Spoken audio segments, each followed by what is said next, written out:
Hello, hello. Welcome to another cast. This is your oh damn it.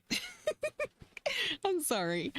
This is your Empress, your Queen, and everything in between, Kiki, the HBIC, and welcome back to another theory segment. Black roses on my mind.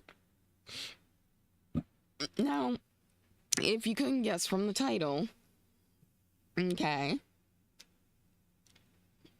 This is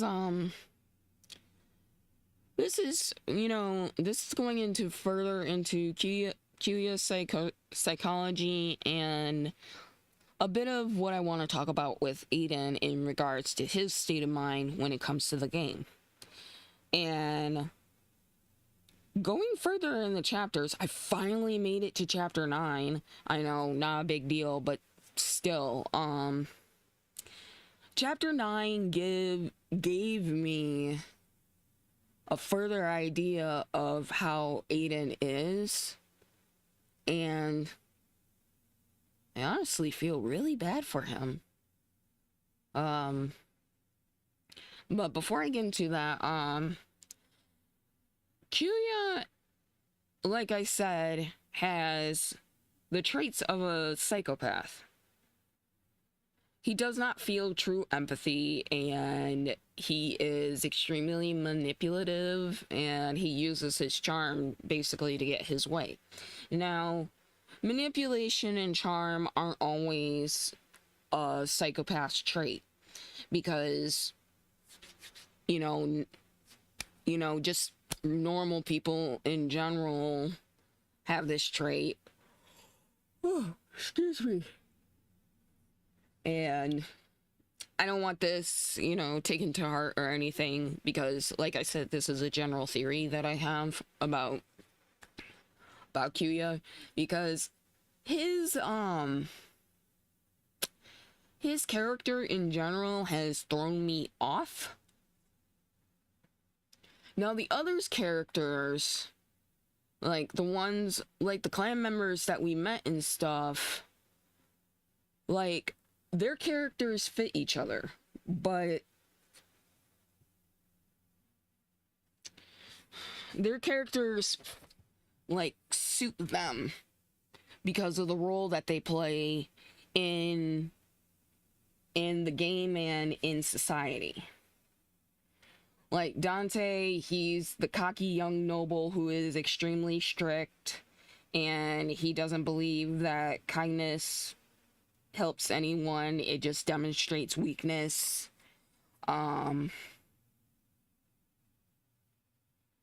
His lack of compassion, though,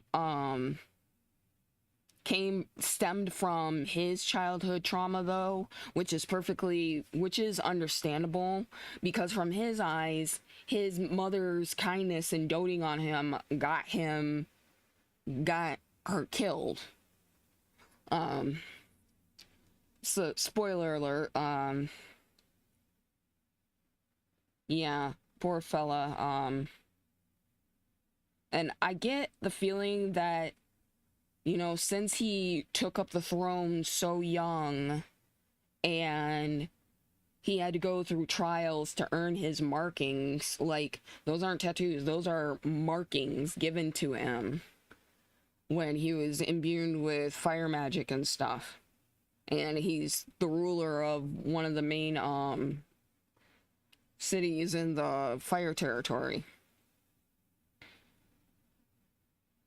Now, there's a part in SR Kuya's, the Foxy Rogue one, and Fallen Leaves Kuya.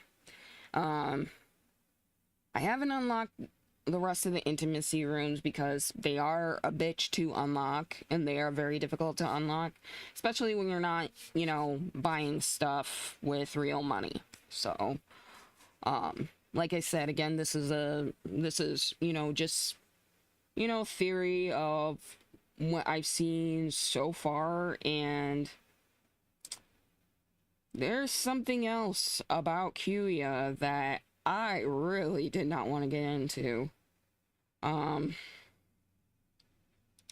like I said last time, I believe that he might have some connection to Huey's disappearance, as well as Aiden's, parents' demise.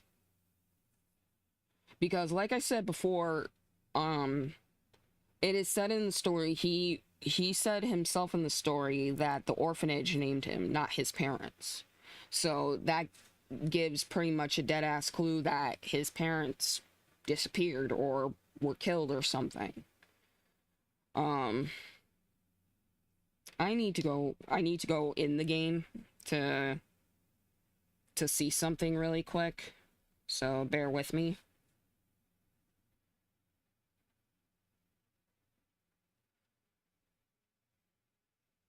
Because I know about the H scene in Fallen Leaves Kuya and stuff like that.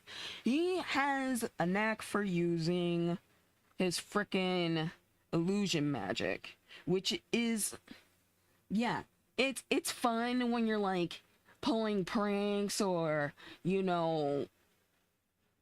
making them give in to sexual desire and all that stuff. That's basically the surface level of it.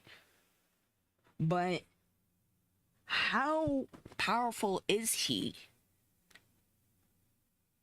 In fact, yeah, I discussed this in the last segment that Kuya, he could kill everybody easily. But who's to say any other clan member couldn't? Like Yakumo, for instance. He's literally a giant-ass serpent. If he gets mad enough, he fully transforms into a giant-ass serpent. And he's very dangerous in that state. But Kuya, human form or not, he's still dangerous. And there's the next story segment in Fallen Leaves Kuya, Intimacy Room 3. It's called Fox on Guard. Now, from what I'm looking at is, one, he doesn't have that fake smile going on. This is where I get further into his mindset. Because in the H scene for Dream Kitsune Kuya, at the end he's saying villain me, charming me,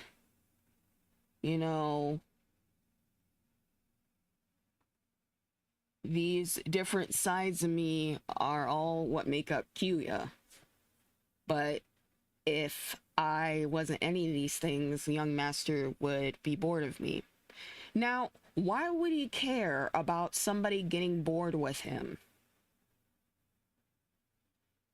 when he's using them for his own entertainment purposes? That's the one thing that does not make sense to me.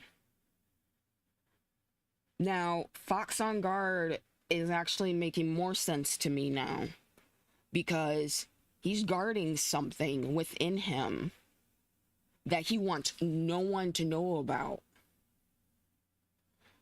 Like, you put on these different personas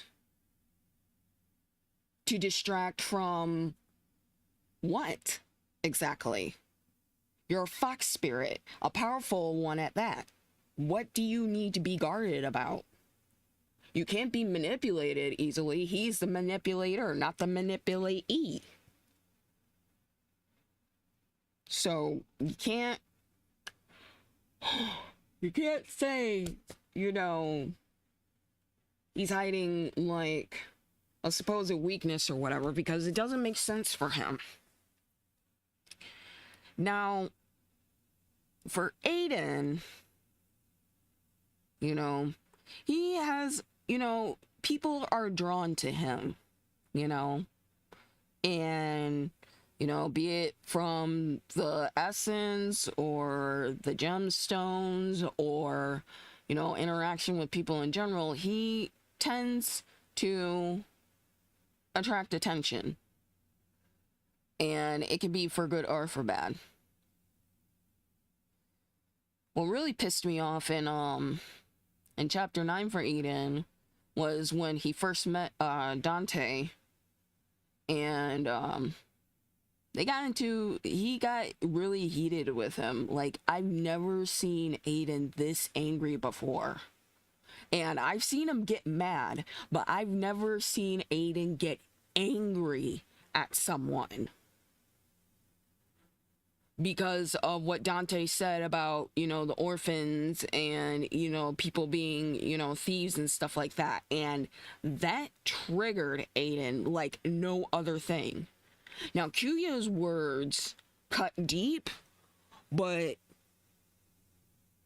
this made Eiden go off. Now, he got him and the orphan boy got an exercise punishment or whatever. But I'm not going to say too much about that. But for those of you that haven't gotten to chapter 9 yet, but I've never seen throughout this entire game, he's gotten mad before. He's gotten annoyed. He's gotten irked, but he's never been angry in this game. What pushed him over, whatever pushes him over the edge, it has to do with him being an orphan. And in his past, the adults were like, they're just going to end up being delinquents anyways. Don't,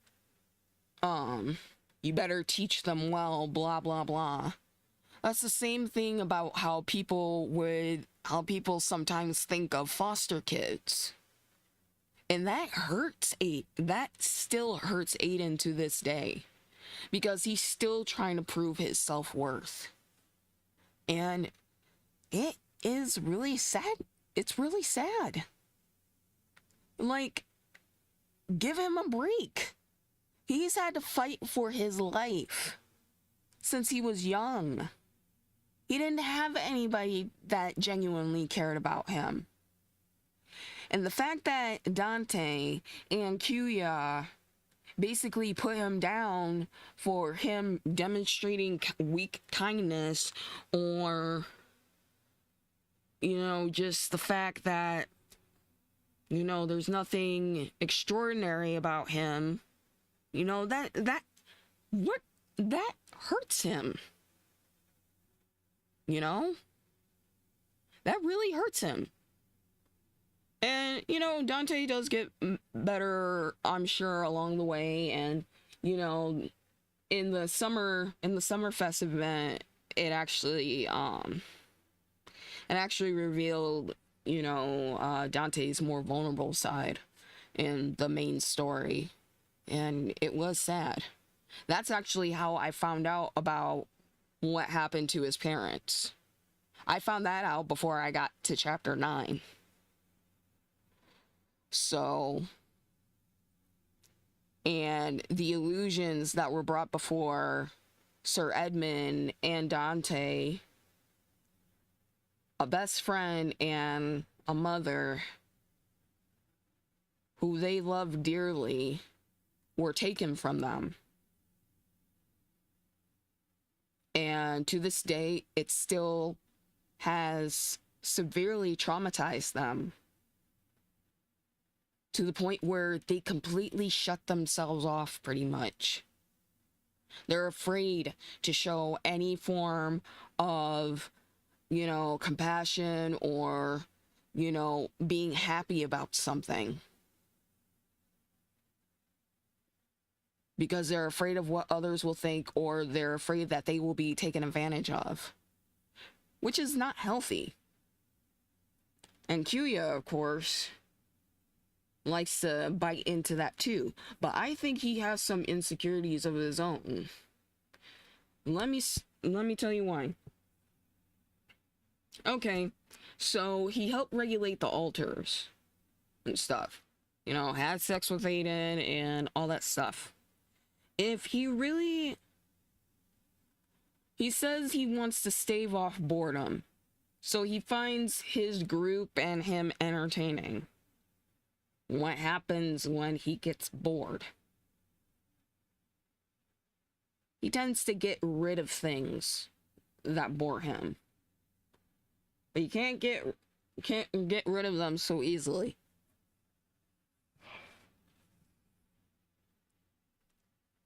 At any point in time, if Kuya so wished, he could kill Eiden. If he severely had enough. Now, there's only 2 times where I've seen Kuya not smile. That was during the illusion, and it's in one of the other pictures that's seen for the upcoming Autumn Fest event. And Kuya's new SSR actually puts him into the main mindset that he has, that he keeps hidden, but it's brought out the darkness that is in him. It says, let me put you out of your misery. Meaning he's gonna kill you. Like, it has more of a vicious tone than how he usually is. And with Quincy, that's also the next SSR. So it's going to be Kuya and Quincy as the next SSRs for the event. But the dual moons. Now, a lot of legends and stuff revolve around the moon and how it has excuse me, how it has effects over people.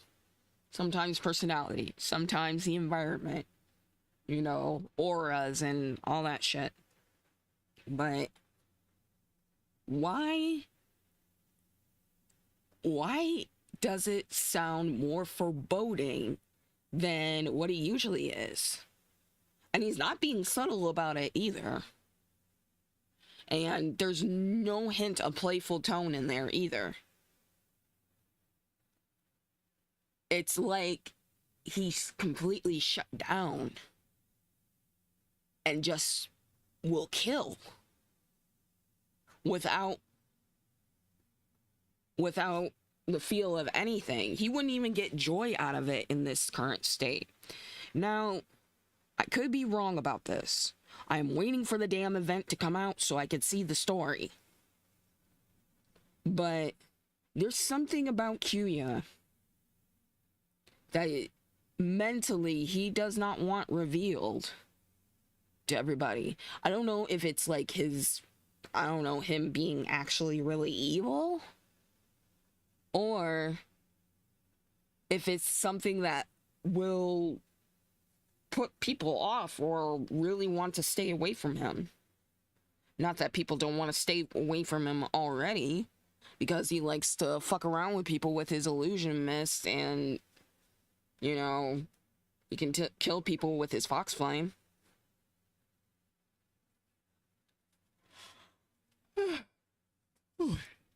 Excuse me.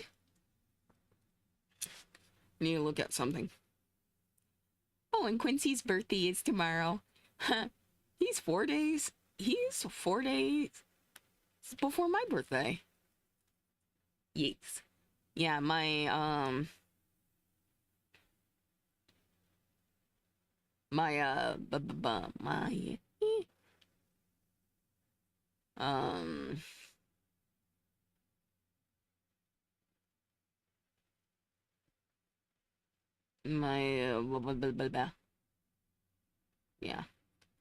my birthday is on the 18th. I'm gonna be having a birthday stream at that time too. Let's see. I need to check. I'm actually gonna go into the new Carnival Twitter so I can look into this.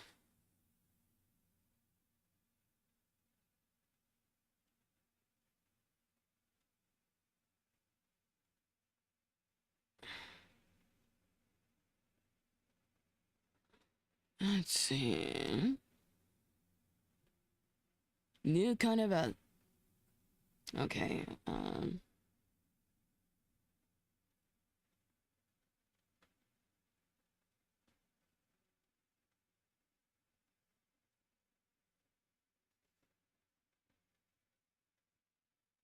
Hmm.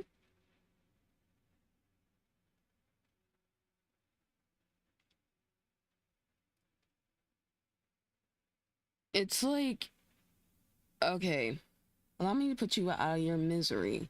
Like this. And it's called Lakeside Spark Kuya. Now, this outfit, this style is to die for. But he has like sort of, I don't know, like a tired look on his face. It might be from like the outfit rip side effect or something, you know. Yeah, I'm seeing, a bit of blush there, so it might be something like sexual or whatever. But it's that same cold stare, that cold smile that is unsettling.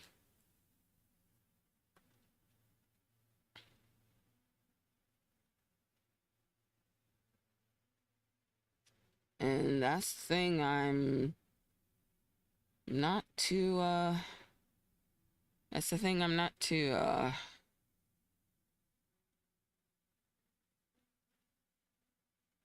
not too sure about. Just a little blood. Don't touch me. Distant Promise Quincy. I want to see the story behind this. Because I do not know much about Quincy. In fact, we barely really know anything about Quincy, except that he's long lived. He's coexisted with Kuya in the forest territory.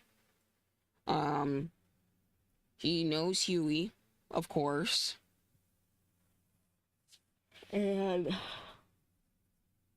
you know, he's good at setting booby traps, has great survival skills, and the villagers are wary of him because of his power. And he's a great warrior as well. But there's something enigmatic about him. He's always tired, too. That's another thing. So I'm wondering, what makes him sleep so much as well? He's not narcoleptic.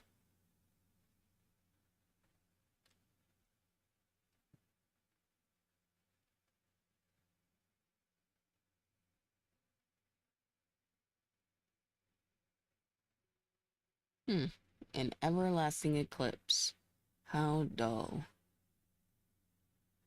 As the eclipse take effect, he might become more unpredictable and enticing than ever. Yep, they're referring to Kuya in this one. Unpredictable and enticing. More so than he usually is. Yeah, that's not a good sign at all.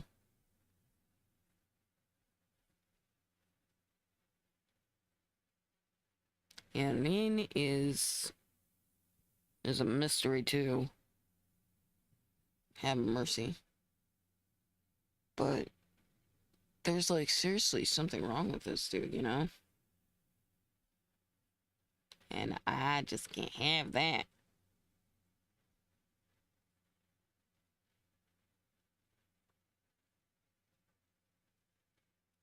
But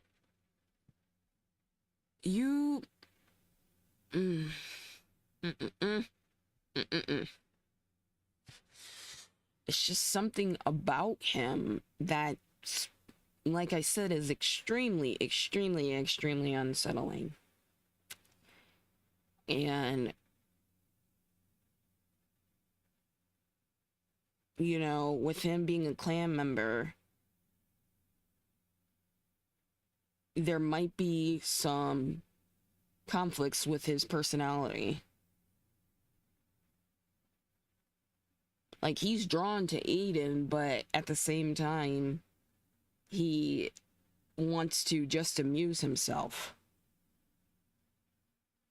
And the fact that somebody has control over his feelings doesn't sit right with him.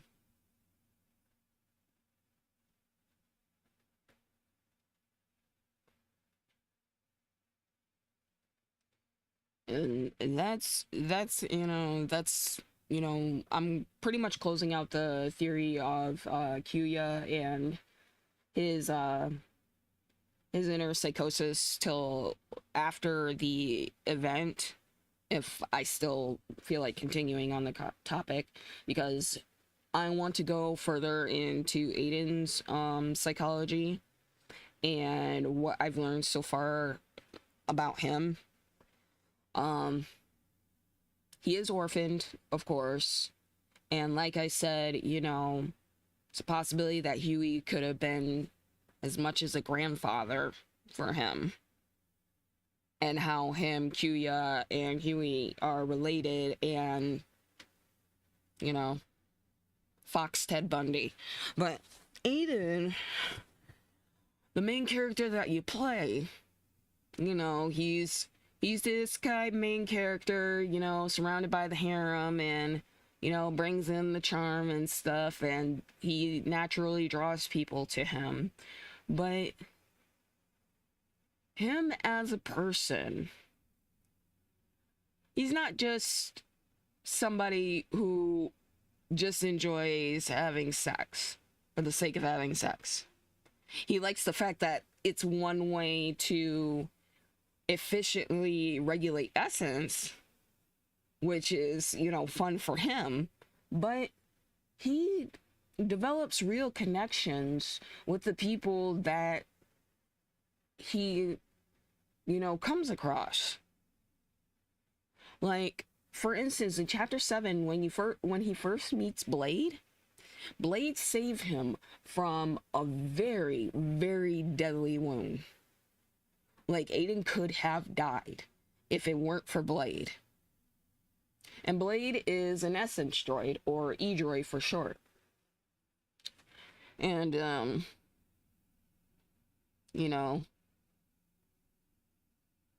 and Blade calls him darling, which I think is really sweet. But there's a side to Eiden that I didn't see, because you don't get to see much of domestic Eiden. And what I mean is, like, how he would normally act at, like, a home setting, an apartment setting. Because he never had a real home when he was an orphan. And, it's likely that he had to fight for his survival. And I believe it's likely that Eiden might have been abused in more ways than one. But I'll get into that in the evening segment.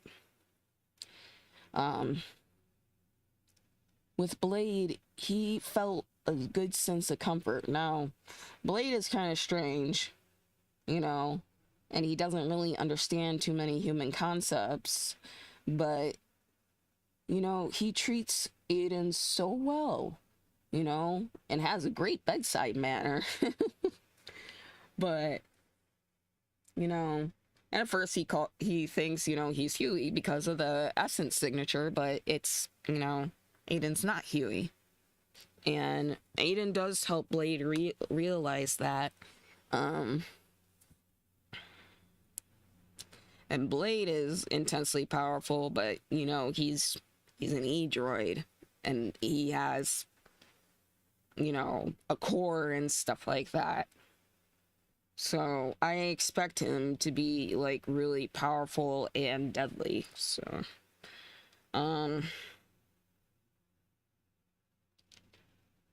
but see, it's not just a day or two that he spends with him. It's like a couple weeks or so. And Eiden, he keeps the fact that he has to leave eventually from Blade. Now, why would he do that?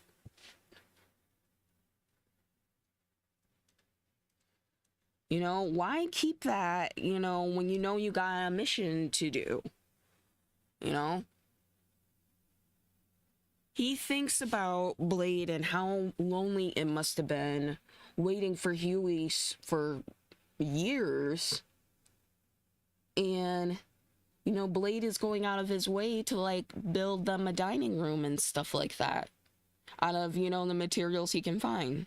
And an extra bedroom. You know? Eiden has a great sense of gratitude at these times, and he feels like he has an obligation to him, but at the same time, he has an obligation as a descendant to help get these altars back under control. And it's not just, you know, Blade that needs him, it's the world that needs him. Oh my god, I just recited the frickin' Avatar, but he's stuck between telling him about him having to leave and just letting Blade live in blissful ignorance until the time comes. Which he did eventually, but, you know, Blade ends up going with him. But, you see, why... You know, could have been like, you know, I am gonna need your help finding my friends or whatever, or clan members. But, you know, it was really dangerous out in those parts because they were in the goddamn dead zone. You know, and Blade, you know, has good survival skills as well. He doesn't need to eat or sleep or anything. But he can, you know, do it for human interaction's sake. But this is the first time I've seen Eiden remain so close to someone by himself, you know, without anybody else for a longer period of time. You know, no Aster, no Morve, you know, no other clan members, just him and Blade. And they develop a connection. Now, Blade uses the term darling loosely. You know, he doesn't realize that it's usually, he knows it's an endearing term, but the way he often uses it, it's like pretty much Aiden's nickname at this point. And the guys give him flack for that, give Eiden flack for that, but it's actually really nice. He likes this, you know, he likes the homey setting of, you know, being with a person he cares about and somebody actually cares about him and wants to take care of him. You know, not to say that the others, you know, didn't take care of Eiden or whatever, but the E-droid, this non-human entity, is the only one that's actually cared for Eiden. Never mind his own desires. You know, he has his desires, you know, to make a, you know, home for him and Eiden when, you know, they spend that time together. And I think the E-droids can feel a sense of love. I think they can, you know, feel those types of emotions. Because they're like, you know, they're not like robots or anything. They are physical beings. You know? But, Eiden likes this comfort. because he was always on his own. When he was sick, he would have to go to the pharmacy by himself. When he would get hurt, he would have to do, suck it up and, patch it up by himself. No one helped him, and people looked down on him because he was an orphan. They didn't give him a chance to live his life just because of his home status. And the fact that Blade was all alone and waiting for someone that wasn't going to come back, it resonated with him. And I think that's why he didn't want to tell Blade right away that he has to leave eventually. And, he was telling, Blade he doesn't have to force himself or anything because Kuya implanted that self-doubt in him again, making him second-guess himself about, needing the clan members to be close by with him when resolving these issues. So, yeah. And Dante just outright pisses Eiden off. And I've never seen him so... okay, he pisses Eiden off so much, Eiden pretty much lunges at him. That's how mad Dante made him. He's never fought with any other clan members like that. And Kuya himself was, he was cocky and he was playing around with them, sending hordes of monsters after them and almost killing them and stuff like that, exhausting them. But this is when, and Aiden's ballsy, he doesn't give a damn if he's the ruler of this city. He doesn't give a damn that he's a king. Eiden will say what is on his mind. And the fact that he was comparing orphans to thieves and everybody should be punished no matter what, he determined, of course, there's a determination of, how severe the punishment is. I doubt the thieving kid was going to get executed or anything like that. He wouldn't be that cruel, but he is like swift and strict, and Eiden just did not like him. Now, granted, he didn't land a punch on Dante because Dante is stronger and he is more well trained. He's more well trained, and his physiology, says that he can kick ass. But the fact that he pissed Eiden off to a point where he was going to where he throws a punch, really says something about Aiden's character as a person. Like, it takes a lot to make him that mad. Now, I'm going to talk about myself for a moment. It takes a lot to get me to a violent point. It takes a lot to make me that mad. And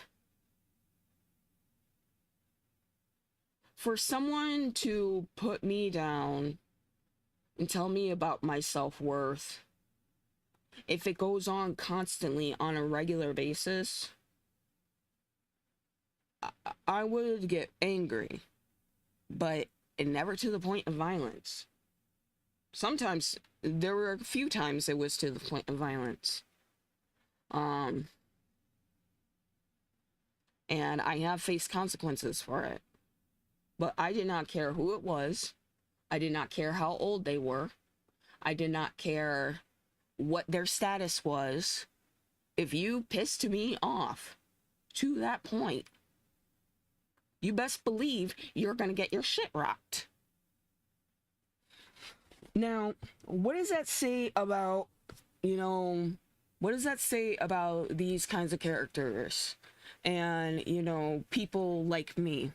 Well, you have to really dig deep and attack so personally to make somebody this mad. And the fact that he's, that he's a king of nobility, it just makes it 10 times worse. Because he's rich, he believes he's this pampered palace prince that knows nothing about life, when, of course, he himself ended up orphaned, but he still had people taking care of him. He still had people and guards and stuff at his beck and call. Okay? I'm sorry, but Dante can't compare himself to any other orphans. Not to any street orphans who, have had to fight for their lives or, struggle every day just to get a piece of bread even. And he's talking about Eiden causing a disturbance because he was buying bread for kids that were hungry. He was just giving them bread. But he was causing, it was causing a bit of a ruckus, which is, understandable, but Eiden was being charitable. What the hell is wrong with that? And, with this unnecessary kindness shit, my God, this is really something that pissed Eiden off too. Like, what is wrong with being kind to a child that has no one to look after them, that has no one to love them? Why can't I demonstrate that human kindness? Why can't I help kids see that not everybody is going to give them the cold shoulder when approached? He was approached by a thieving kid, who drew a knife on him and his little group, but Blade, he had a shit ton of coins on him, and he gave it so easily to the boy because he was hungry. Blade doesn't really care about having money or anything like that. He doesn't care about that.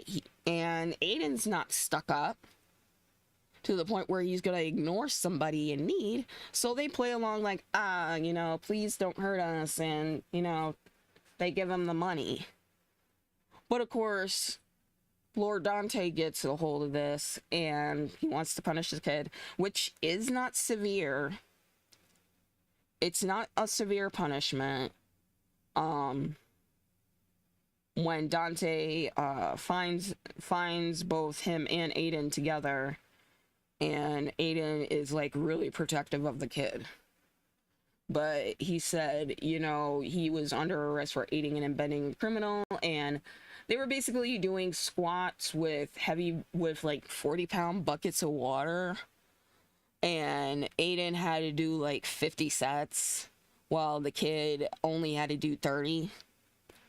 So I think, he took it easy on the kid, because Eiden, did that on purpose so he could help him. There wasn't real thievery involved.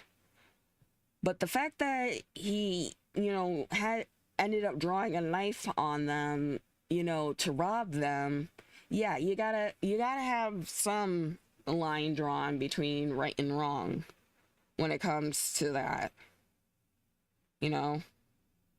There's gotta be some consequence to that. You can't just pull up on anybody and draw a weapon and expect to not get punished for it. That's not how it works. But, this, I think this was after, this was after Eiden practically lunged at him. And Eiden also is pissed about the state of the altar, because all Dante has been doing was suppressing something which was only, delaying what's about to happen to that gem. It's severely corrupted. And what Eiden says, and this is bad, This is worse when it was sabotaged with monster essence and it got corrupted in the water territory. In the fire territory, it's much, much worse. And Eiden can only do so much with him and one other person. But of course, he's going to need the rest of the clan members to help him with the stone. And Eiden likes and dislikes the fact that he can rely on others. But he doesn't like it because of the fear of judgment, and he doesn't want to be weak. He wants to become stronger. He wants to better himself. It's not like he wants people to cater to him all the time, hand and foot. It just, it feels nice to him that people treat him decently. So, of course, he wants to treat people with decency. That's the way Eiden is.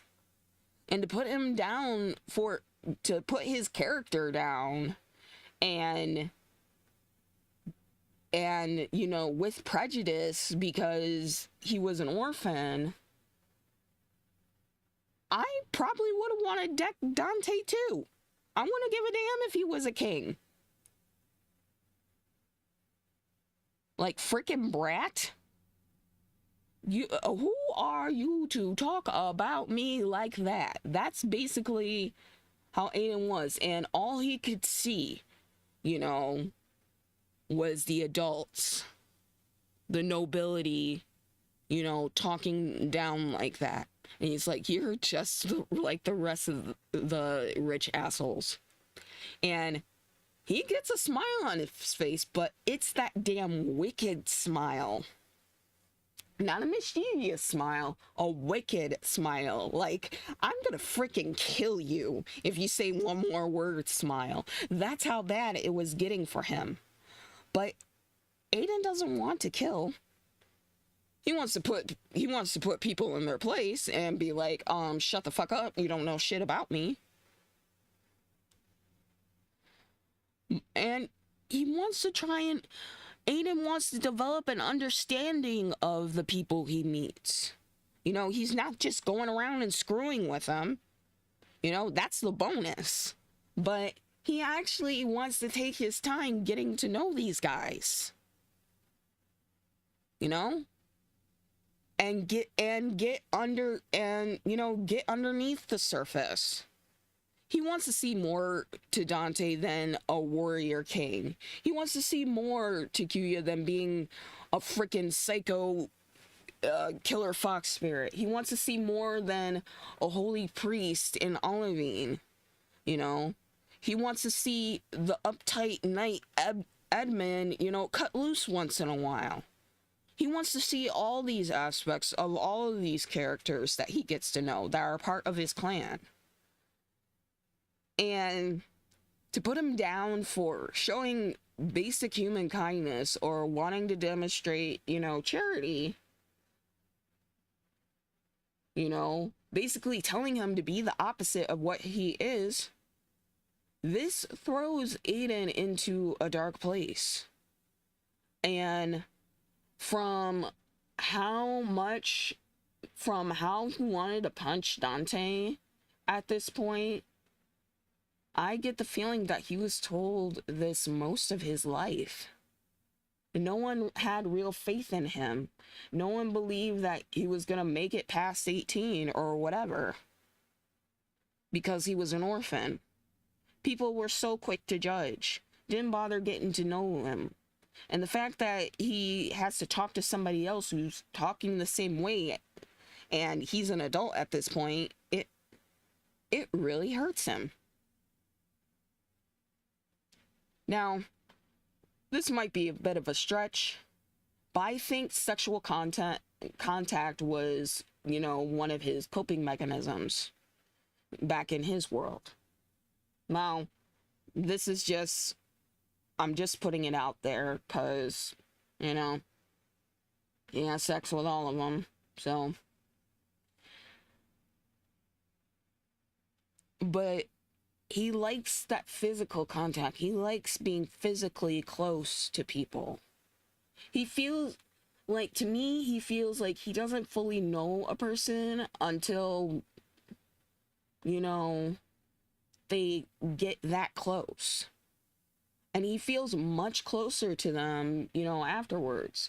And, he doesn't try to have sex with them all the time to regulate their essence and stuff. But, it could be an off-screen thing. I don't know. But his way of coping with his self-worth is normal and not normal at the same time. I'll tell you why. There is a thing called sex addiction and, nymphomania. Now, like I said, it's a stretch, okay? This doesn't demonstrate his true character. With that combined with his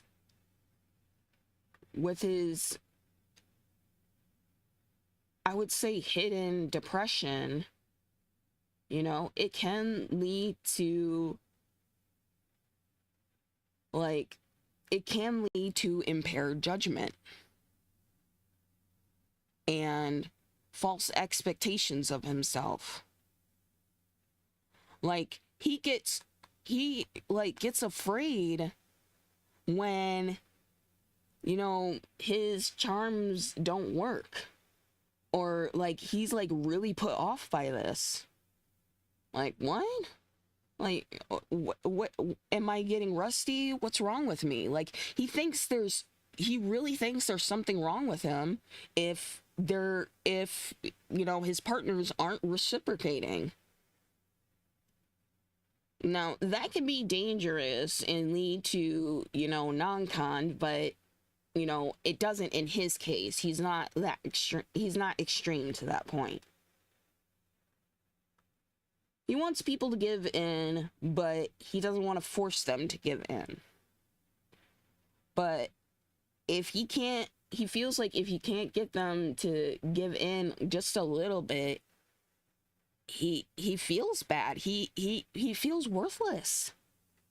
And sex does not determine, whether or not, he's depressed, or, if there's, something wrong with him, or, nymphomania. He could be just slutting it out because, he's a young man in his early 20s and, he hasn't settled down or anything. So, and he's a sex toy designer. And then, in the Blade, in chapter 8, he was questioning if there was, a place for him in the world besides him just regulating altars, like an actual, settling job for a sex toy designer. I mean, they have sex toy shops, so I'm sure there's designers or something somewhere in that world. Because he's only on one continent. He's on the continent of Klein. So there's other continents around the world that he has not explored. But back to the main subject, I believe that he does use sex as one of his coping mechanisms to deal with depression. And he needs that validation of being wanted to, help him get out of that dark place. Because he does question himself a lot in this game. And it's not just sexually either, it's personally.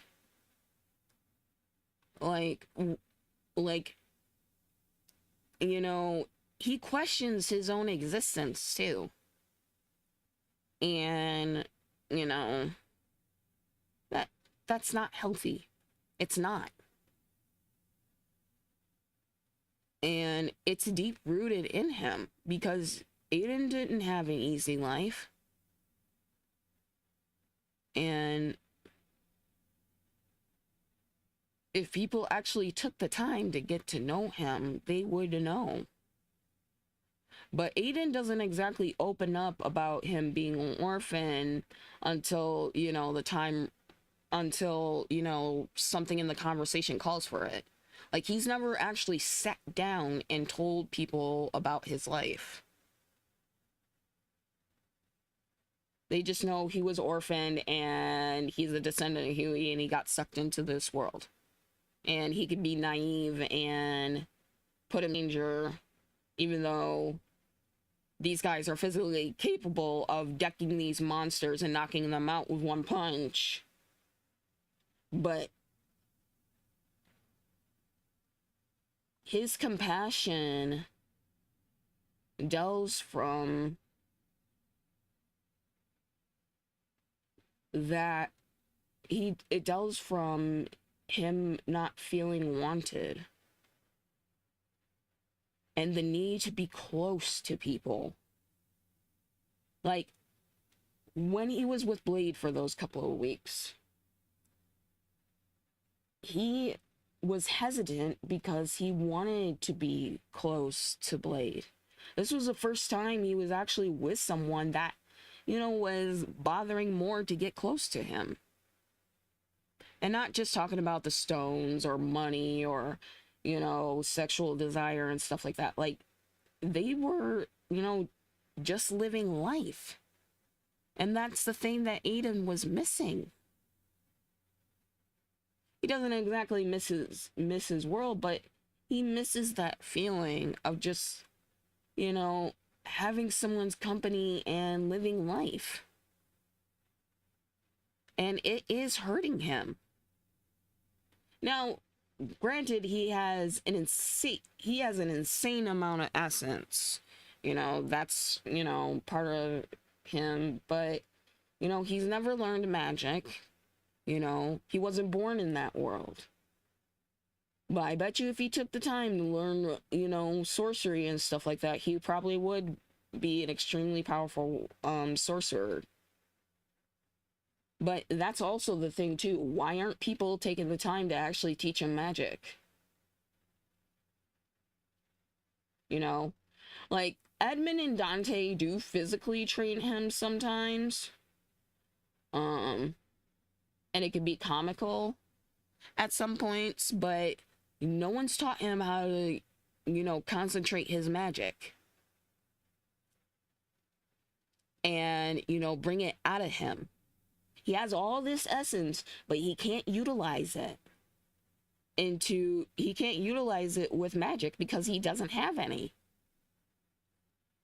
He's a human with an insane amount of essence and is related to a grand sorcerer. And this frustrates him too. Not just the fact, that he's Huey's descendant, but the fact that he has this insane ability in him, but he can't bring it out. And he curses at himself for this. So, what exactly does that tell you when it comes to him feeling a sense of self-worth? When it comes to him, actually liking himself. Not for other people liking him. And, I think there are some parts where he does know his worth, but he's constantly reminded about his worth.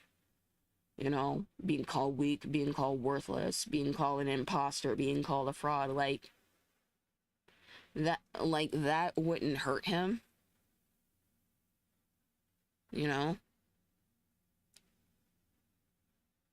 And the fact that some of these guys don't demonstrate their true feelings when it comes to desire and stuff like that when they have sexual encounters, this probably, Aiden's glad he can bring it out, but doesn't necessarily change them as much.